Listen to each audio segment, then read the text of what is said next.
Good morning everyone, my name is Michelle, I hope you're doing well. Welcome to another video. It is Friday morning the 17th of May and Madeline Soto case, it's way worse than we thought. It was gross to begin with, but this is way worse than we thought. New document dump, just unbelievable. We got to discuss it. Let's go.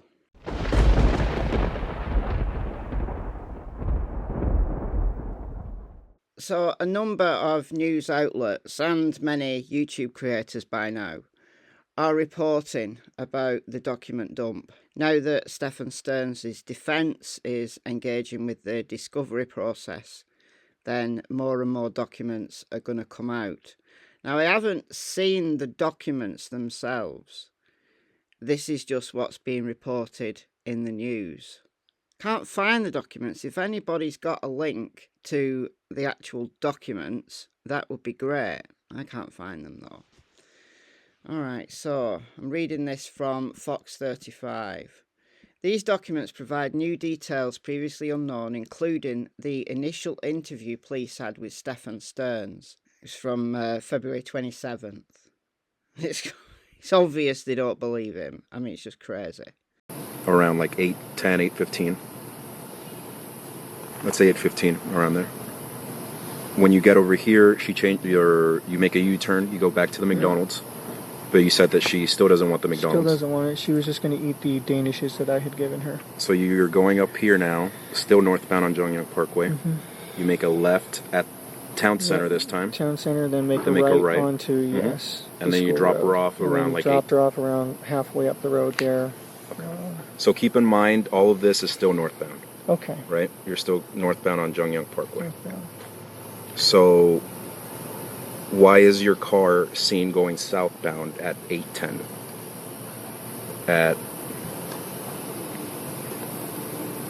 I'll show you what location it is.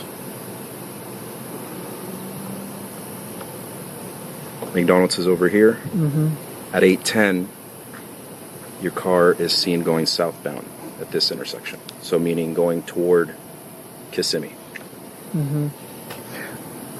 I had forgotten something. I had forgotten my gate clicker. I'm sorry. I forgot. I had gone back to the house real quick after we left because I forgot my gate clicker. I actually had to go through the front gate and use my parking pass to grab my clicker. So it was the wrong time. I'm sorry. Like I said, I was guesstimating these times. I'm not a morning person. Okay. So yes, we'd gone out. How far did you get before you came back down? When you realized you forgot your clicker? Nearly all the way to the school. And then we turned around. We had plenty of time to kill, so there was time to go back. I rushed back, got the clicker, and that's when I came back here this way. So you guys came back here to get your clicker? Correct. So when we look at the cameras in the front, it's going to show you coming back in here with her in the car? Yes, with her in the passenger seat, okay. Yes.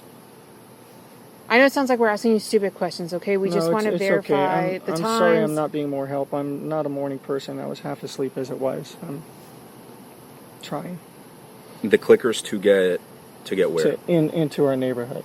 Okay, and you forgot the clicker where?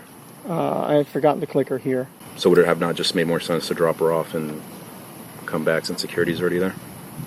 I don't know if it made more sense. It's just what I did. Documents reporting that 1,700 explicit images were found on his phone. Remember, the phone that he factory reset. Well, it's very clear that when he said this to police, they didn't believe him. I was checking your call history.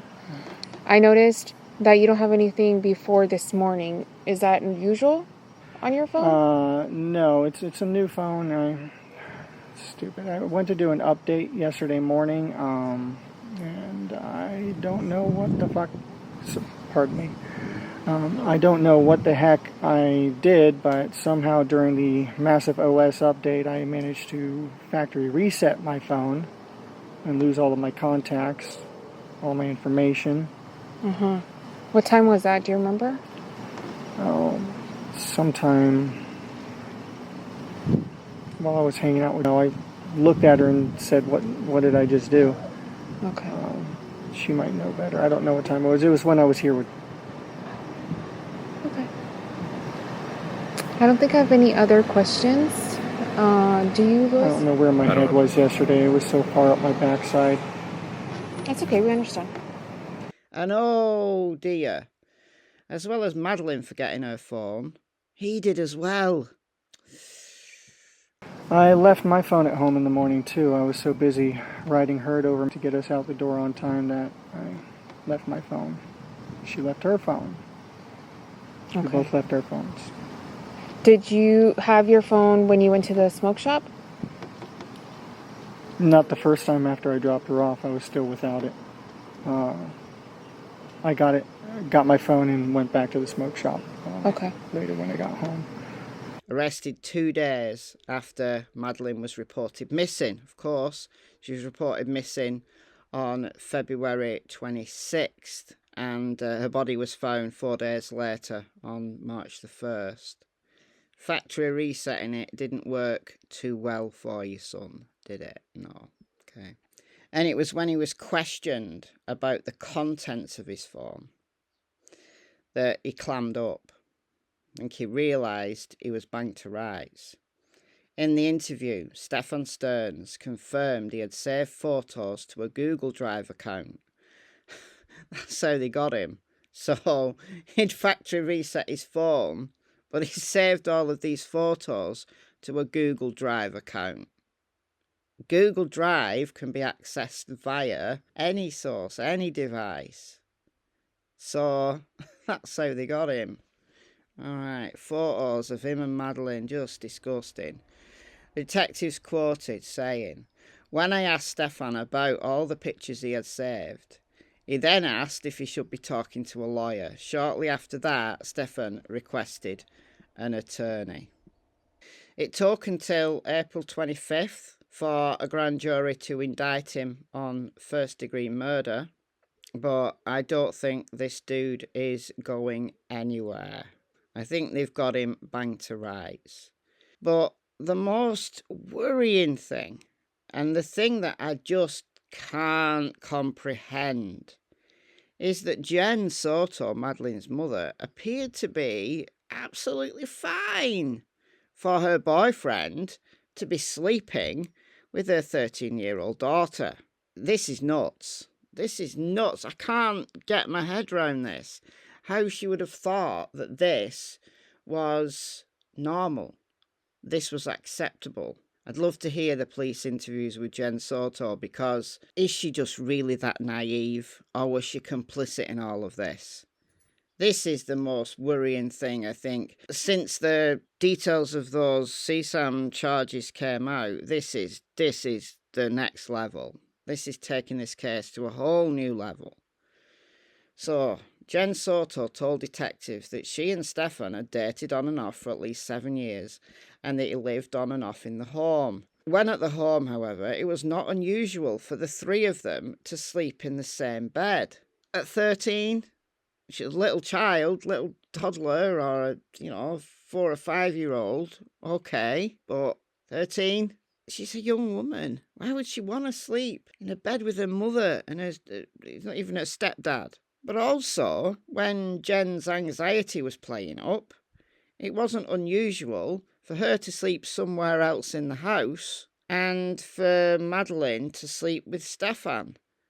Now, we heard early on in the case these rumblings, these rumours, that the three of them shared a bed, at least they shared a room.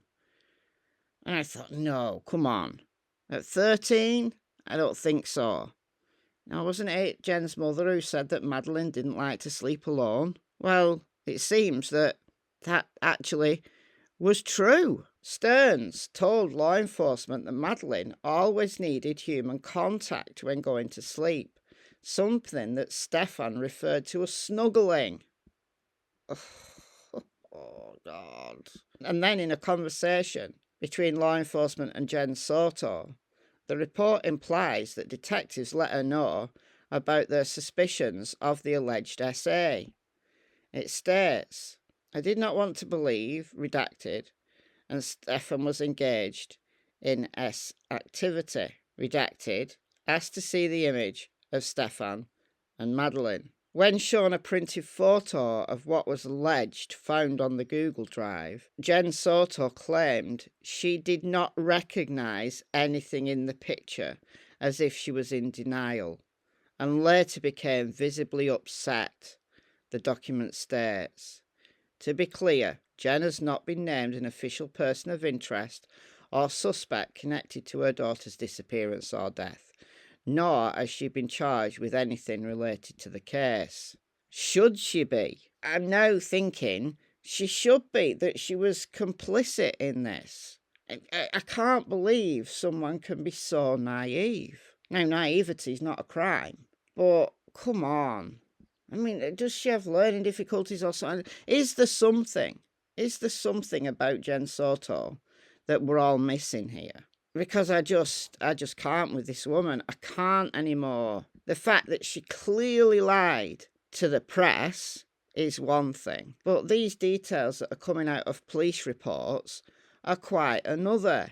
You know, how did he think he was going to get away with this? He thought he was being so clever. The lies just rolled off his tongue. And the surveillance video, we all knew this, that Madeline, deceased in the vehicle, said she was sleeping on the way to school. Like kids sleep all the way to school, all right, when they've just got up. Okay. But she was slumped over in the front seat. According to a report, the surveillance video showed Sterns' vehicle leaving the complex with a female wearing a green sweater in the front seat, slumped over to her left, which is an abnormal way for a person to be seated in a vehicle. The report does not detail the time of the surveillance footage or identify the person in the green sweater as Madeline. Details about the circumstances of how Madeline died, how she was found, and what she was wearing have not been confirmed or released by law enforcement. But previously they did say they believed she was dead. Before her body was found, they said they believed she was dead. So I think it was to get through security at the gate.